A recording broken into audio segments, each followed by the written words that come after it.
The Tonight Show. Studio lights blazing. The band is playing. The audience applauded.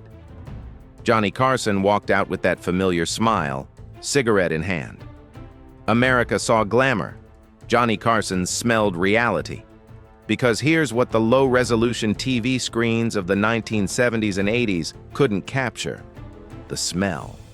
The actual physical reality of sitting 3 feet away from Hollywood legends who looked immaculate on camera but reeked in person.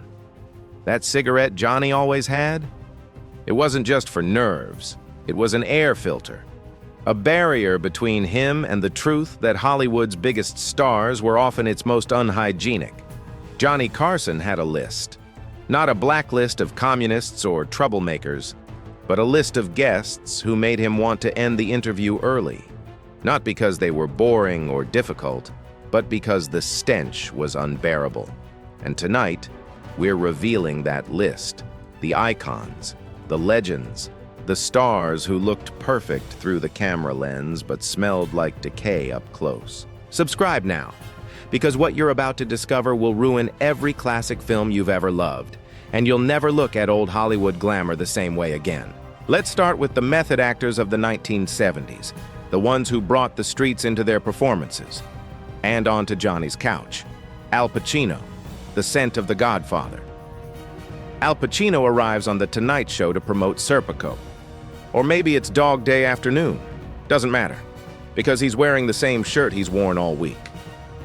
Johnny notices immediately the smell of New York, old sweat, coffee stains, a shirt that's been slept in, worked in, lived in without ever seeing a washing machine. And when Johnny asks about it later, off camera, Al's response, "It helps me stay in character." This is the era of method acting taken to its logical, disgusting conclusion. Al Pacino genuinely believed that not bathing helped him embody the grittiness of his roles. That soap and water would wash away the authenticity. The crew knew. They'd seen him arrive day after day in the same clothes. They'd watched the shirts get darker, more wrinkled, more pungent. But what were they going to do? Tell one of the greatest actors of his generation to take a shower? So Johnny smiled. Johnny lit another cigarette, and Johnny counted down the minutes until Al left and they could air out the studio. The genius was undeniable. The stench was unforgettable. And somewhere in Johnny Carson's mind, a question formed. Is suffering for your art supposed to include making everyone around you suffer too? Jack Nicholson. The killer smile and killer smell. Jack Nicholson walks into the studio wearing sunglasses indoors. Because of course he does. He's Jack. He makes his own rules. And one of those rules, apparently, is that deodorant is optional. Jack had a theory. He called them natural pheromones. He believed his natural scent was part of his appeal, part of what made him irresistible, part of the dangerous, unpredictable energy that made him a star. What he actually smelled like was cigarettes, old cologne, and 3 days without a shower. A combination so potent that even his famous charm couldn't mask it. Johnny Carson once joked, off record, that Jack didn't need to play crazy characters. His body odor did all the acting for him. One whiff, and you understood why Jack's characters were always slightly unhinged. And here's the kicker. The women in Jack's life confirmed it. Angelica Houston, in a moment of brutal honesty, once mentioned Jack's unique aroma. Robert Duvall, his co-star in multiple films, learned to breathe through his mouth during their scenes together. But Jack didn't care, because Jack Nicholson understood something. If you're talented enough, people will tolerate anything, even if it makes their eyes water. He wasn't wrong. But that doesn't mean Johnny's couch didn't need to be professionally cleaned after every Jack Nicholson appearance. Now let's shatter some fantasies. Because the sex symbols, the goddesses, the women who drove men wild through magazine pages? Up close, they were often disasters. Brigitte Bardot, French Freedom. Brigitte Bardot, the fantasy of every American man. Blonde, pouty, the embodiment of French sexuality. And when she sat down on Johnny's couch, the fantasy died in real time. Brigitte had a philosophy about bathing. It was a prison. a capitalist conspiracy to control the body. True freedom, she believed, meant embracing your natural state, your natural oils, your natural scent. What that meant in practice was greasy hair, body odor that could clear a room, and an attitude that treated hygiene like it was oppression. Johnny tried to maintain his composure. I tried to focus on her face, which was still stunning. But the smell was overwhelming, pungent, inescapable. The crew opened windows between takes. They aimed at fans strategically. They burned incense after she left. And still, the studio smelled like unwashed Bardot for hours. She called it her natural perfume. Johnny called it biological warfare. And somewhere, a generation of men who'd fantasized about Brigitte Bardot had their dreams shattered by the truth. Nature isn't always better. Ava Gardner, the wine goddess. Ava Gardner, one of the most beautiful women who ever lived. The face that could launch 1,000 films, the siren.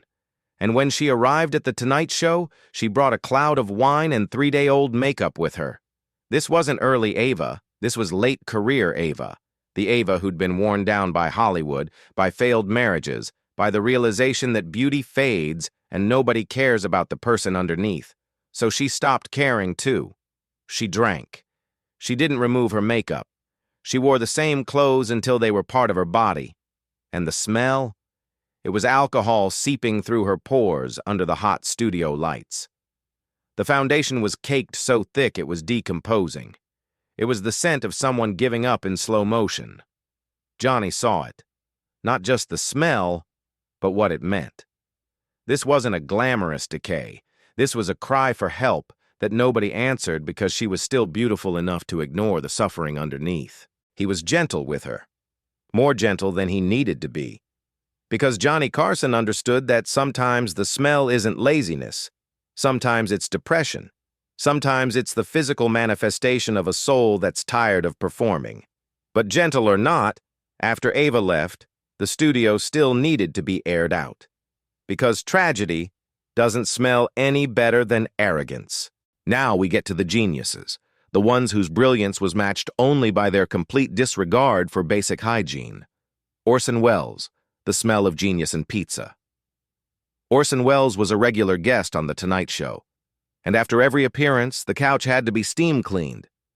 Orson was massive, not just in talent, but in physical presence.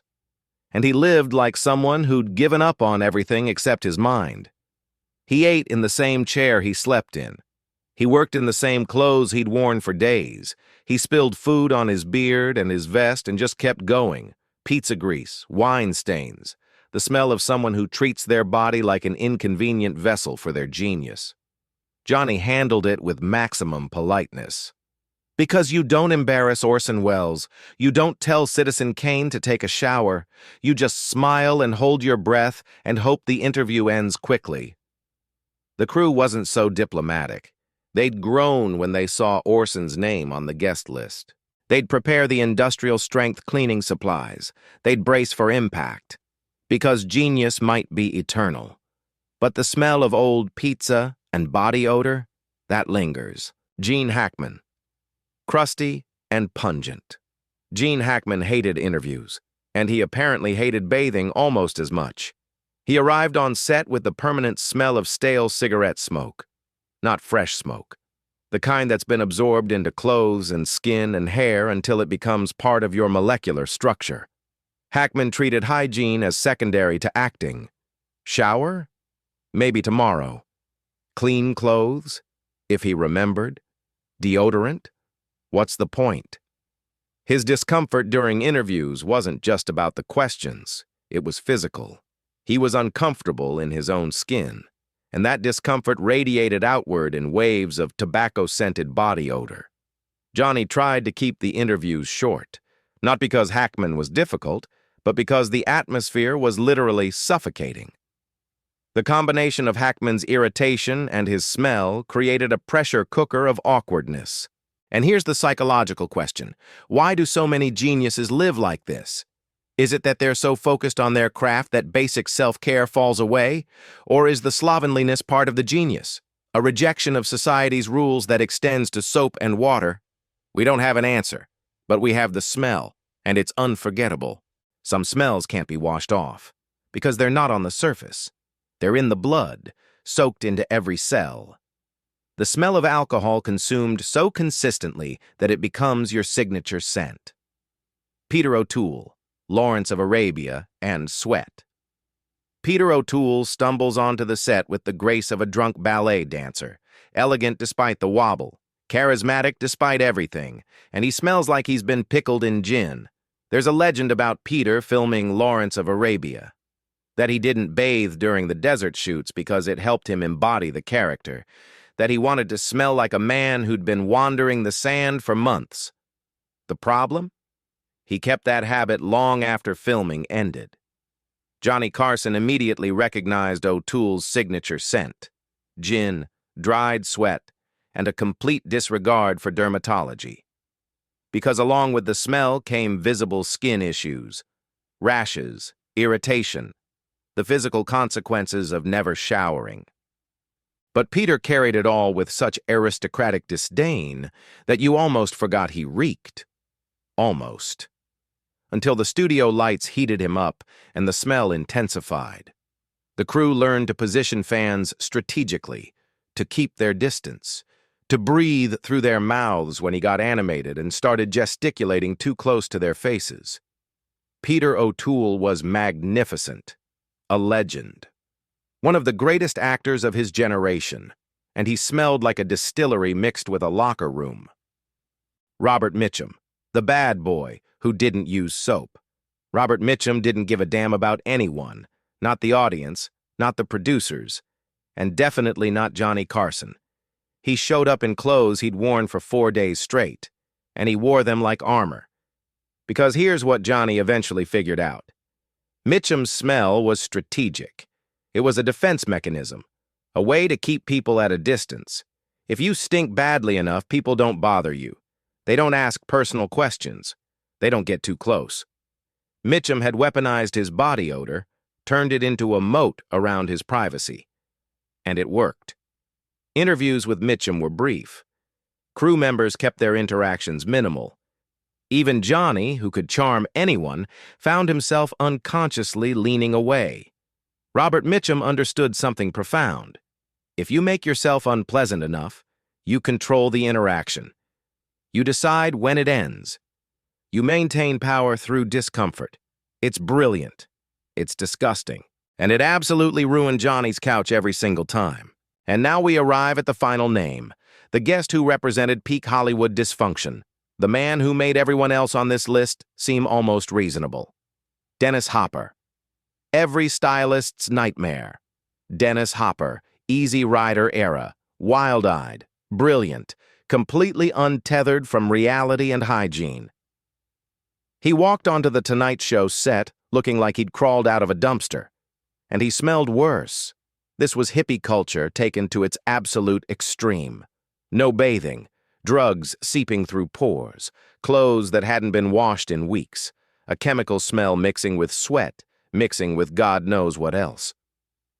Johnny Carson, who prided himself on composure, on professionalism, on handling any guest with grace, looked genuinely shaken.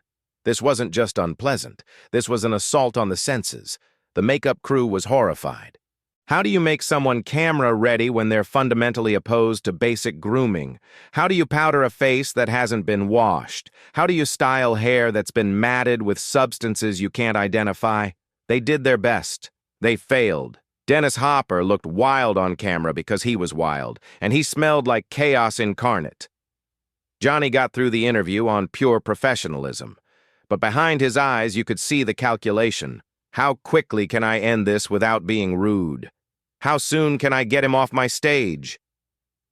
Dennis Hopper was a genius. Easy Rider changed cinema.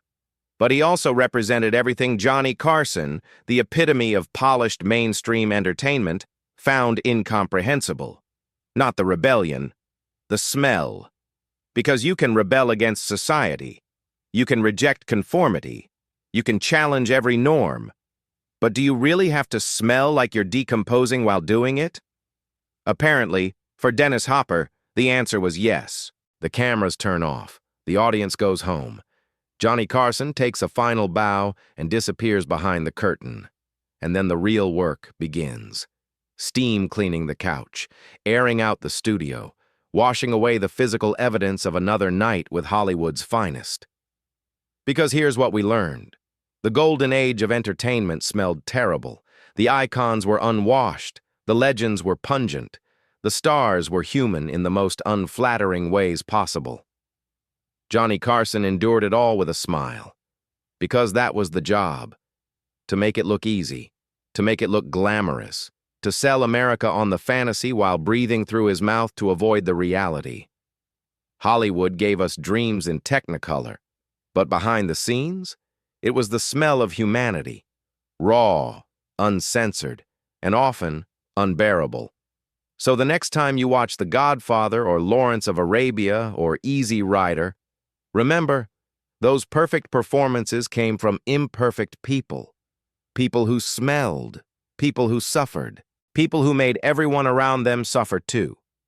And Johnny Carson, he was the witness. The one who sat 3 feet away from genius and had to pretend the smell wasn't killing him. That's professionalism. That's a sacrifice. That's the truth behind the curtain that Hollywood never wanted you to know. Subscribe if you'll never watch classic films the same way again. Comment which revelation destroyed your childhood hero. Share this with someone who still believes in Hollywood glamour.